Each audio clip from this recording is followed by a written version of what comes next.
The wind carried the snow sideways, slicing through the stillness like torn paper. It was the kind of cold that clung to bone, that narrowed the world into shades of white and the sound of one's own breathing. Out on the wide empty stretch beyond the town's last fence, Elizabeth May Whitford sat on the broken tongue of a wagon, a thin wool blanket wrapped tight around her shoulders. Her boots were worn through at the toes, the hem of her dress stiff with ice. She kept her eyes fixed on the trail ahead, though nothing moved there, just the emptiness she had learned too well. She had been waiting for hours, or perhaps a lifetime. Hunger made time strange. The horse that had pulled the wagon was long gone, sold for a few dollars to cover the burial of the old man she'd been nursing. The fever had taken him fast, and with it her job, her bed, her last sure place in the world. Now there was only the snow, the blanket, and the ache in her ribs from shivering. The sound reached her before the sight of him. Slow, deliberate footsteps, crushing through the crust of ice. She looked up and saw him emerge from the white haze, moving as though the cold were a thing that bent around him. He was tall, giant enough to seem cut from the land itself, and shirtless despite the bitter air, his broad chest steaming where snowflakes landed and melted. His black hair hung loose and his skin, dark with the blood of the Comanche, seemed to drink in what little light the sky offered. He stopped a few paces from her, the only movement the slow rise and fall of his breath. For a moment, neither spoke. She studied him warily, aware that in this part of the country, men with his bearing were met with either fear or hatred by most townsfolk. She had learned not to take either side quickly. "I need a wife," he said at last, his voice low and even, each word wrapped in the deep cadence of someone who spoke English as a second language. "And you need shelter." Elizabeth blinked at him, the words settling on her like fresh snow. Quiet, weighty, undeniable. "You don't even know me," she managed. "I know enough," he said, gaze steady. "No one waits out here unless they have nowhere to go." She swallowed. There were other truths he could not see. The bruises left by her late husband's temper, the loneliness that had followed her since. But he was right about the rest. "Why me?" she asked, her voice a brittle whisper. He lifted one shoulder, as if to say the question needed no answer. "Because you are here. Because the storm will kill you if you stay." The wind rose, carrying with it the sting of sharp ice. Elizabeth's fingers tightened on the blanket. She should have stood, should have told him no, should have said something about not stepping into a stranger's keeping again. But her legs felt heavy, and the thought of the cabin she imagined, any cabin, was enough to make her chest ache. He did not press her. He only waited, the snow settling on his bare shoulders, melting into rivulets that traced the lines of muscle. When she made no move, he stepped forward, bent, and scooped her up as if she weighed nothing. Her first instinct was to resist, but the warmth of his skin through her blanket stole the fight from her. His heart thudded beneath her cheek, slow and steady. They passed the first line of houses on the edge of town. Curtains shifted. Faces appeared in windows. Two women paused in the snow outside the mercantile, their conversation halting mid-sentence as they stared. Elizabeth felt the heat of shame rise in her cheeks. It was not the first time she had been judged, but the sharpness of it still found its way in. He carried her into the general store, the warmth from the potbelly stove making her dizzy. Heads turned. A man in a heavy coat muttered something she didn't catch, and a woman's lips pursed tight as a buttonhole. "Blankets," the Comanche said to the shopkeeper, setting Elizabeth gently on a wooden chair near the stove. "And flour beans." "Coffee." The shopkeeper, a pale, nervous man, flicked his eyes from Hawk to Elizabeth. "You paying?" The giant's gaze didn't waver. "I pay." He reached into the pouch tied at his belt, and dropped a silver coin on the counter. It rang sharp in the silence. When they left, arms full of supplies, the snow was falling thicker, erasing the tracks behind them. Elizabeth did not know where he was taking her, only that he walked with a certainty she had not felt in herself for years. The cabin sat at the edge of the forest, where the wind dropped and the world was muffled. Smoke curled from the chimney, and the door creaked when he shouldered it open. Inside, the light was low but warm, the air rich with the scent of cedar. A single room, bed in one corner, table in the other, shelves lined with jars of dried beans and herbs. He set the supplies down, hung his hat on a peg, and nodded toward the bed. You sleep there. I take floor. Elizabeth shook her head, wary. You don't have to. He cut her off with the faintest shake of his head. The bed is yours. You are not, like before.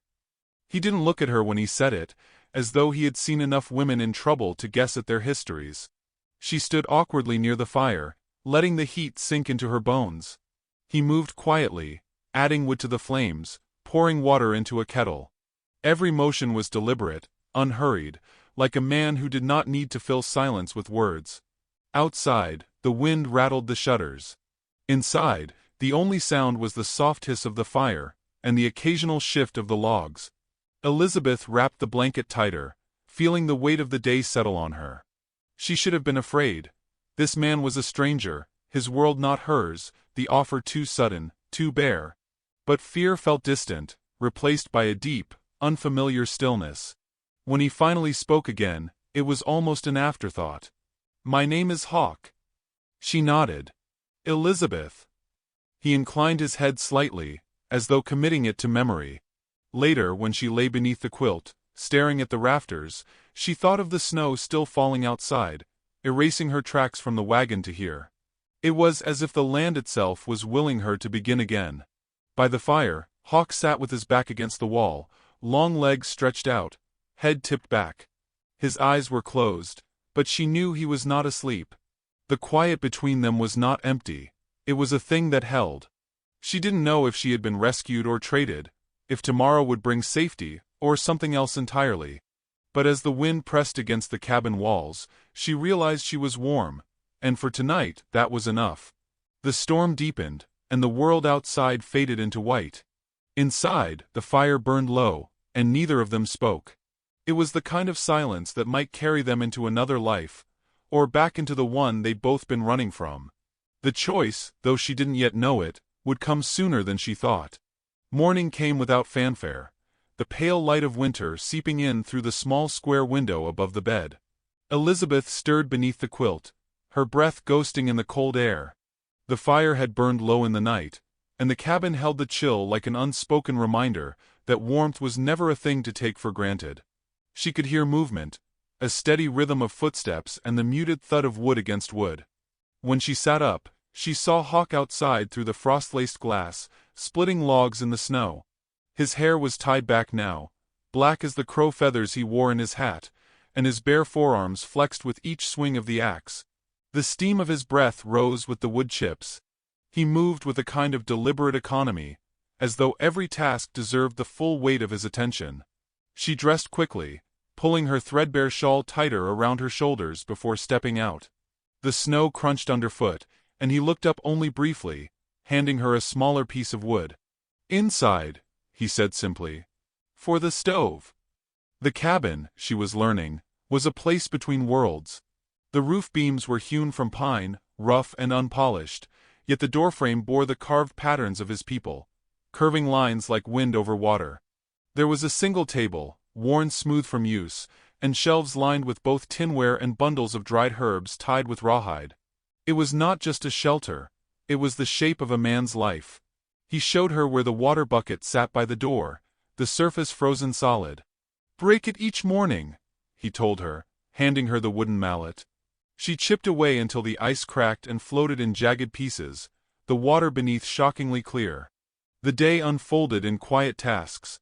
Hawk took her to the edge of the trees, showing her where rabbit snares had been set. The wind in the pines carried the scent of wood smoke from some distant chimney. He didn't talk much, his words came only when needed, but his silences were not sharp.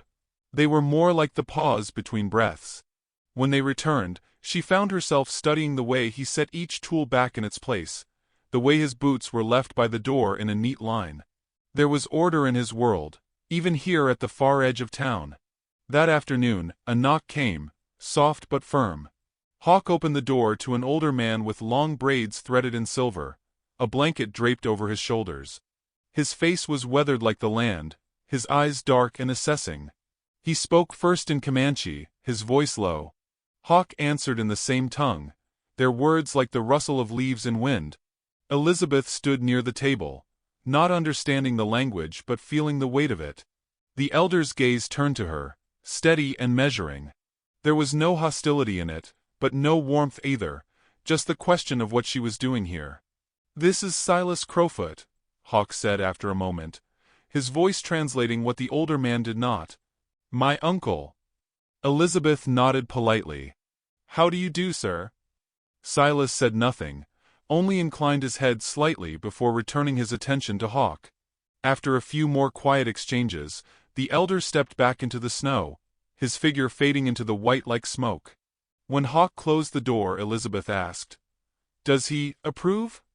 Hawk didn't answer right away. "He knows you are here," he said finally. "That is enough for now."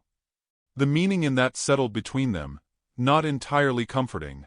In town, news traveled faster than weather. By evening, Elizabeth could hear the faint echoes of it, whispers drifting in through the cracks between cabin and cold. When Hawk returned from fetching more supplies, he set a sack of flour on the table and glanced at her.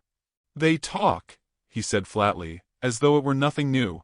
"What do they say?" she asked, though part of her didn't want to know. "That you have thrown yourself at me for a roof." His tone carried no anger, just the clean statement of fact. She looked down at her hands. "They don't know me." "They don't want to," he replied, and there was a strange comfort in his certainty. Later that night, she lingered by the doorway, looking out at the snow under the moon's thin light. It was quiet in a way she hadn't known in years, but also lonesome. She didn't hear him approach until the weight of something warm settled across her shoulders. A buffalo robe, heavy and smelling faintly of pine. "Inside," he said. She turned to look at him. "You don't have to." But he only gave the faintest shake of his head. "The cold takes without asking. Better we are not like the cold." The words settled deep, their simplicity sharper than any grand promise. She stepped back into the warmth of the fire, the robe still around her, and for the first time in days, her shivering eased. In the following days, they found a rhythm. She mended torn seams in his shirts, her fingers working in the patch of light by the window. He brought in wood, his boots leaving tracks that melted into the cabin's floorboards. He didn't touch her unless there was reason, handing her a tool, guiding her across an icy patch, but she found herself aware of his nearness all the same. One morning, while tending the fire, she felt the air shift and turned to find him watching her. Not in the way men often looked at women, but as though she were something he was still trying to name. It unsettled her more than she cared to admit. Outside, the snow kept falling, thickening the world into silence. Inside, there was the slow, steady work of staying alive, hauling water, cutting kindling, waiting for the soup pot to steam. It was not the life she had imagined, but neither was it the one she had fled. And somewhere in the quiet, without either of them saying so, the edges of her fear began to soften. She could sleep now without waking in the night, listening for footsteps that never came. One evening, as the last light faded, Hawk came in with a rabbit from the snares.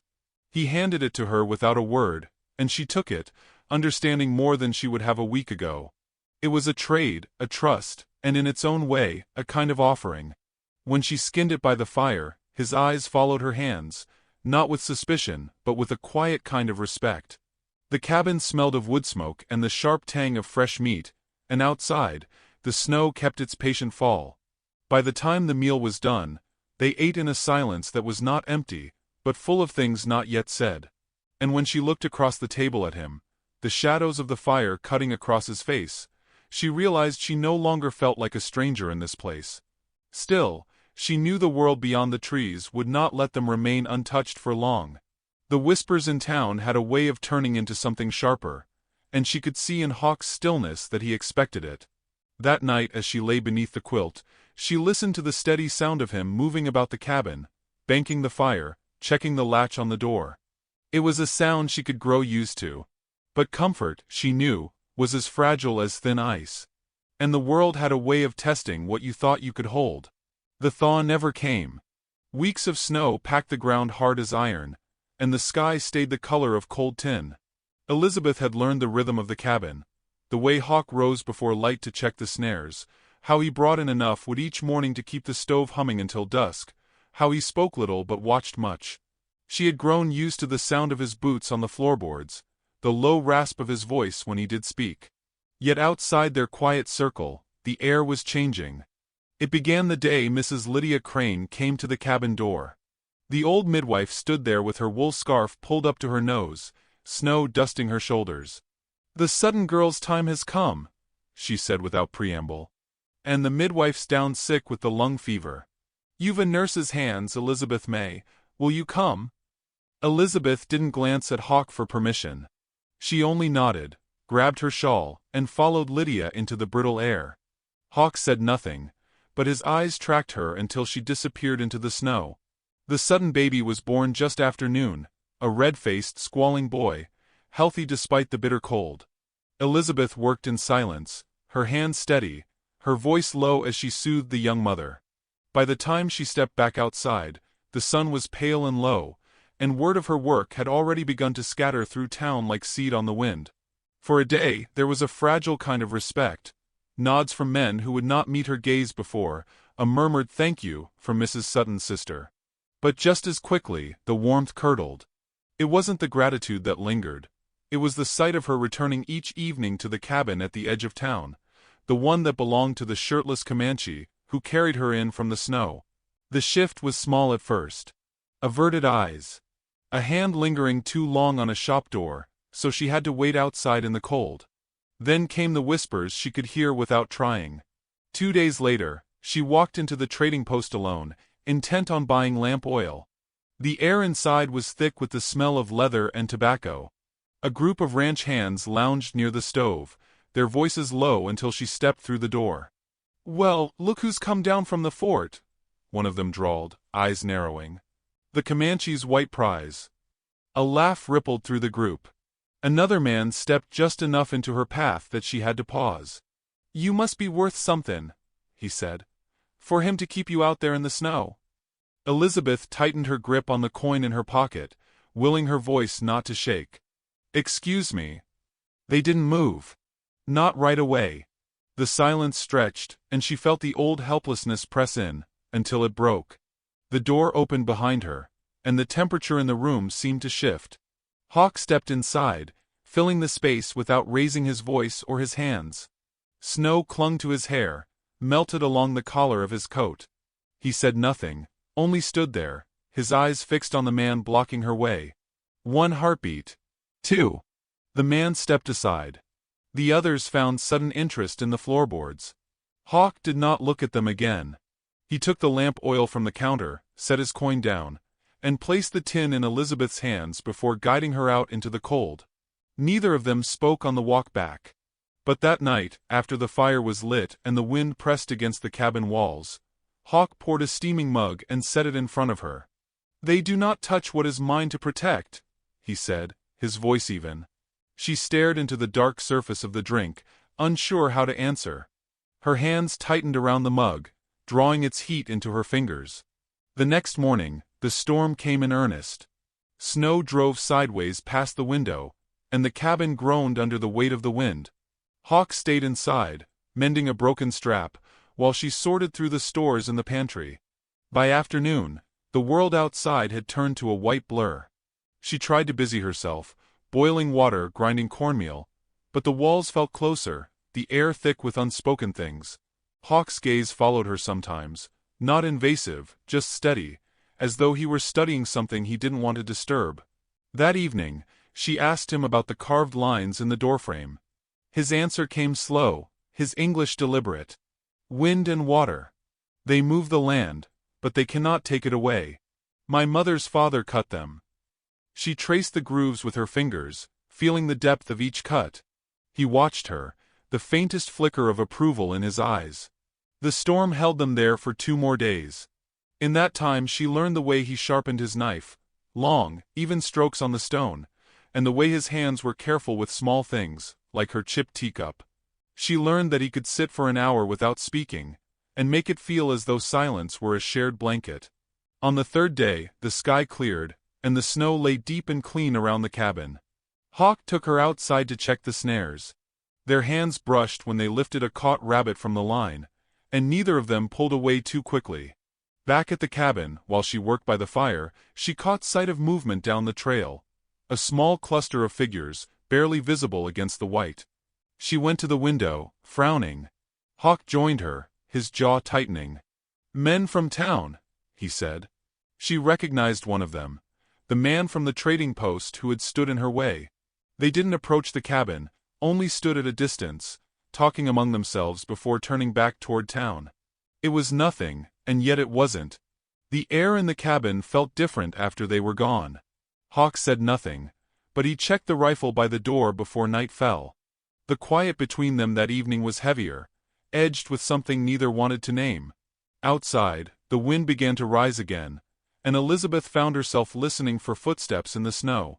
Whatever was coming, she could feel it pressing closer. And in the slow burn of Hawk's steady gaze, she knew he felt it too. The sky had the hard, flat look that comes before another storm, the kind that closes roads and presses the world into silence. Elizabeth felt it in her bones before she heard the knock at the cabin door. Hawk opened it to find Martha Calloway standing there, her fur-lined bonnet dusted with snow, two men from town flanking her like sentries. The cold seemed to pour in around them. Martha didn't waste time on pleasantries. "We've had enough of this," she said, her voice clipped. "A white woman living out here with a Comanche man. It's indecent, and the whole town knows it. We've drawn up a petition for her removal." She held up a folded paper as if it were law itself.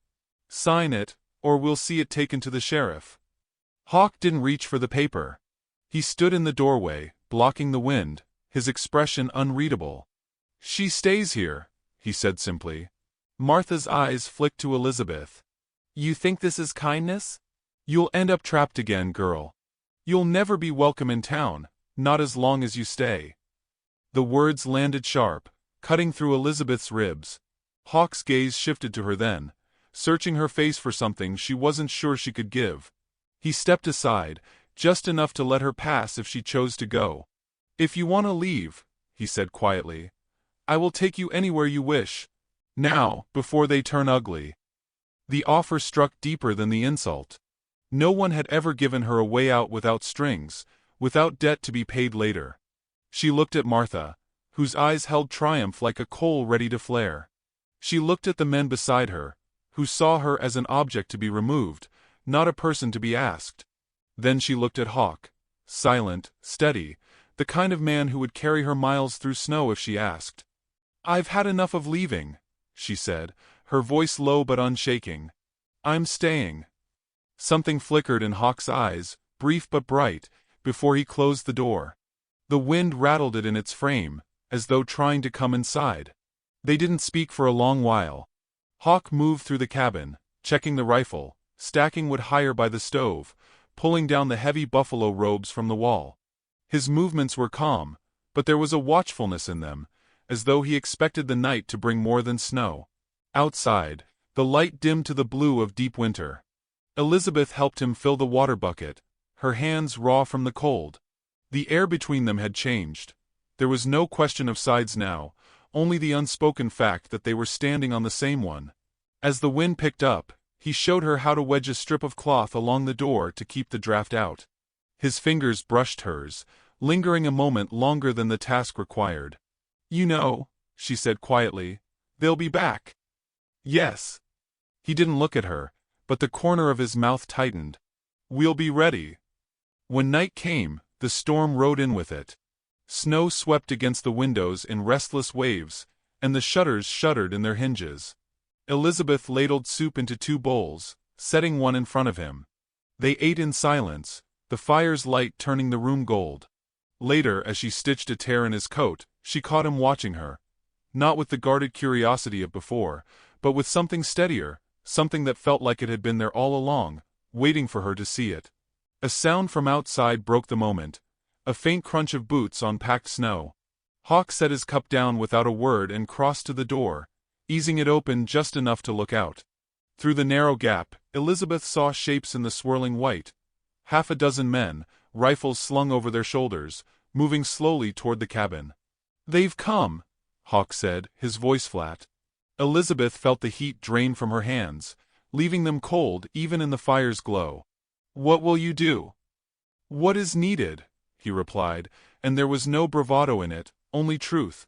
He pulled on his coat but left it unfastened, stepping into his boots with the ease of someone who had faced storms before. Storms of both weather and men. Elizabeth followed him to the door, her heart pounding.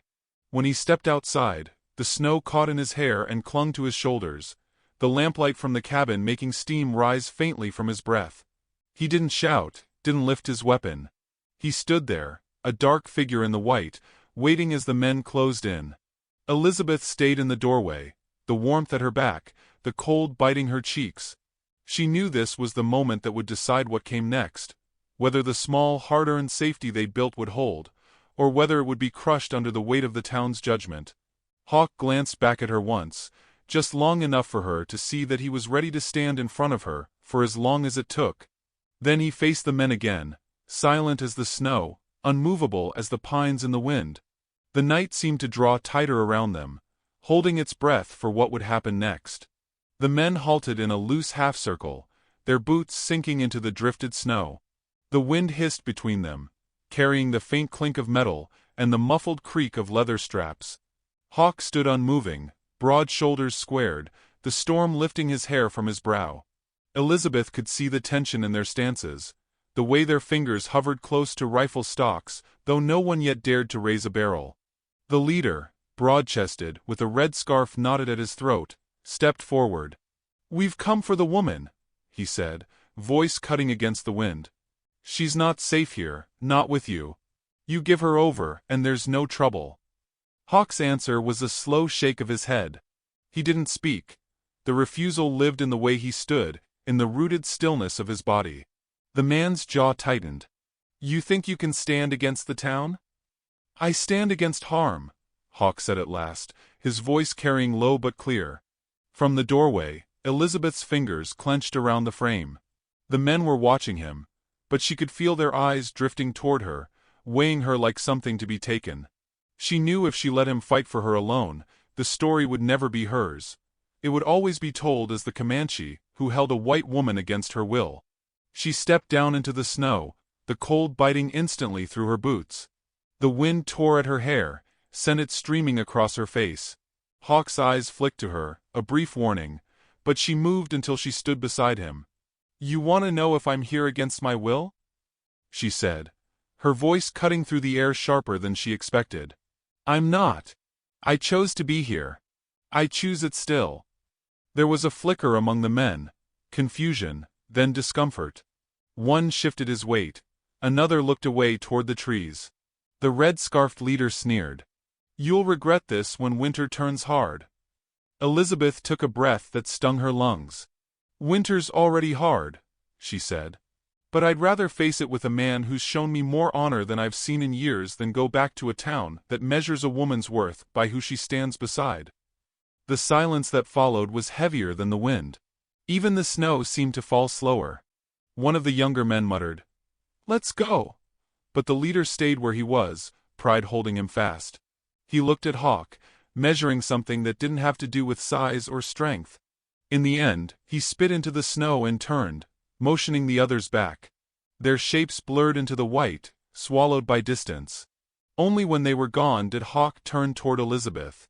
Snow clung to her lashes. Her cheeks were flushed with cold and something fiercer. Inside, the cabin's warmth closed around them. Hawk hung his coat by the door and poured 2 mugs of coffee, setting one in front of her. His hands were steady, but his gaze lingered on her, as if to read what had shifted between them. "You spoke for yourself," he said quietly. "And for you," she answered. "It's the same now, isn't it?" He held her eyes a moment longer, then set his mug down. "Then stay. As wife." The words landed without grandeur, just the plain truth between two people who had already lived the answer. Elizabeth felt the burn of tears, not from sorrow but from the sharp relief of belonging without bargain. She nodded, her voice low. "I will." The storm outside deepened, pressing its white weight against the walls. Hawk reached for her hand, not pulling, just holding, the warmth of his palm closing over her cold fingers. There was no need for more words. Later, as night settled, she lay beneath the quilt listening to the wind scour the roof. Hawk's breathing was steady beside her, a rhythm she could match her own to. For the first time in years, she felt no need to keep her boots by the bed, ready to run. Sometimes the world demands proof. Proof you're worth sheltering, proof you won't break under the weight of its judgment. But sometimes, if you're blessed, you find someone who plants their feet beside yours and faces the storm until it passes. If you believe in that kind of shelter, then you already know what love is.